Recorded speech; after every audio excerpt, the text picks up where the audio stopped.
Fort Worth, Texas, December 23, 1974. The city was wrapped in Christmas lights and false calm. Store windows glowed with tinsel and promise. Parking lots buzzed with last-minute shoppers. The air smelled like cold pavement and wrapped gifts, the kind of day that felt safe simply because it was familiar. For three girls, it was supposed to be ordinary. Rachel Trilka was 17, careful, responsible, already half-grown into adulthood. Julianne Mosley, 14, energetic, trusting, eager to keep up. Lisa Renee Wilson, only 9, tagging along, thrilled just to be included. They planned to spend the afternoon at Seminary South Shopping Center, buy a few Christmas gifts, look around, be home before dinner. Rachel wrote a note for her fiancé before leaving. Went to Seminary South Shopping Center with Lisa and Julie. I will be back later this afternoon. She signed it with a heart. It would be the last message she ever left behind. The girls arrived at the mall around noon.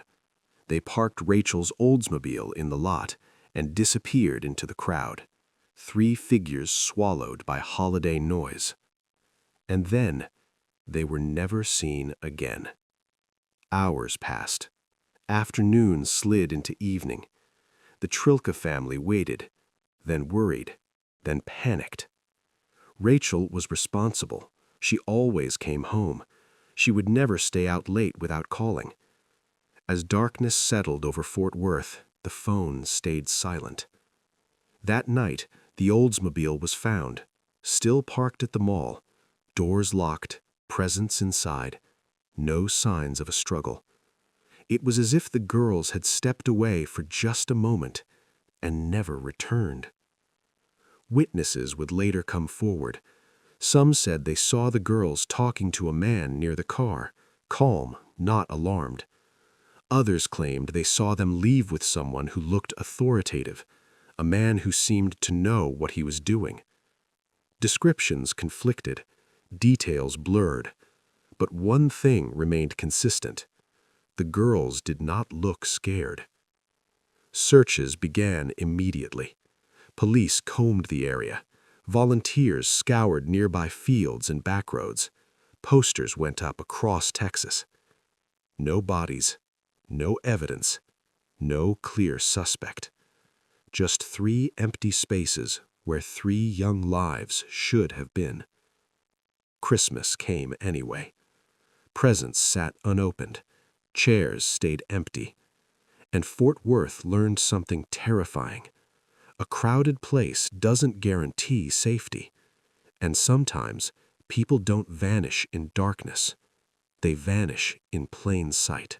The days after the disappearance were tense and chaotic.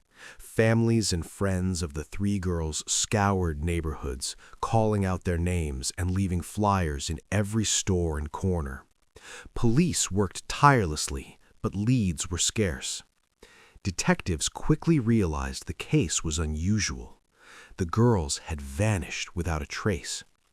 There were no signs of a struggle at their last known locations. No witnesses had seen anything suspicious.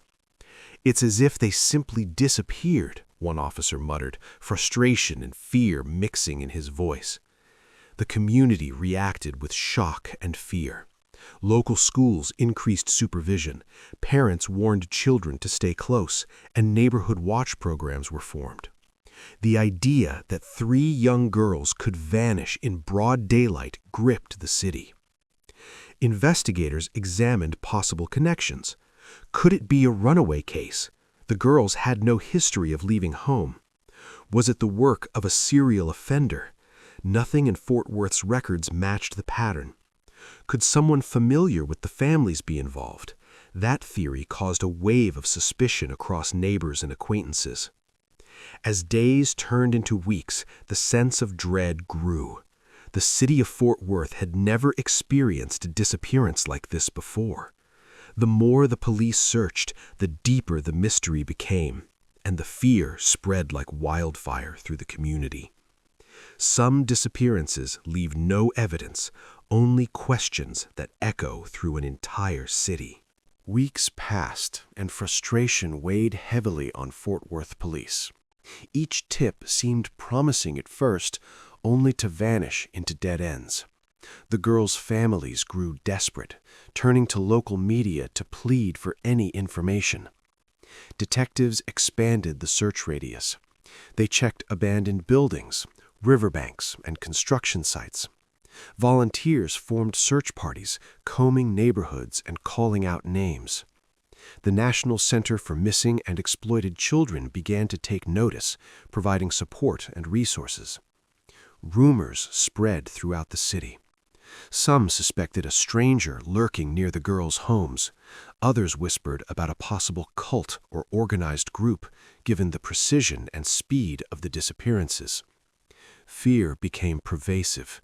Parents drove their children everywhere, and streets once lively at night grew silent. Authorities examined potential suspects more closely. Neighbors with criminal histories were interviewed. People known to associate with teenagers were scrutinized. Every vehicle seen in the area around the disappearances was investigated, yet no one could provide a definitive lead. The city felt the weight of unanswered questions. Every day without the girls increased tension, worry, and anger. The sense of normalcy that had once defined Fort Worth was gone, replaced by suspicion, fear, and a lingering dread. Some mysteries don't just vanish, they take over the streets, the homes, and the minds of everyone who hears their story. Months turned into years, and yet the case of the missing girls remained unresolved. Fort Worth never truly returned to normal. The empty spaces they left behind in homes, schools, and hearts became a permanent scar on the city. Detectives continued working quietly, following up on leads, analyzing tips, and re-examining old evidence as forensic techniques advanced. Each breakthrough brought hope, but none led to closure. The community mourned collectively. Vigils were held annually in memory of the girls. Parents grew increasingly protective, sharing the story with their children as a warning. Local media kept the story alive, a reminder of innocence lost and justice delayed. Theories persisted. Some believed the girls were victims of someone they knew, someone who could move unnoticed among friends and family. Others speculated about a stranger or organized group. Despite decades of investigation, the truth remained elusive. The Fort Worth missing trio became more than a crime. It became a symbol of unanswered questions, a chilling reminder of the fragility of safety. The girls' names, faces, and stories live on, etched into the city's memory and the collective consciousness of those who remember. Some disappearances never end. They linger in a city's streets, its homes, and the hearts of all who wait for answers that may never come.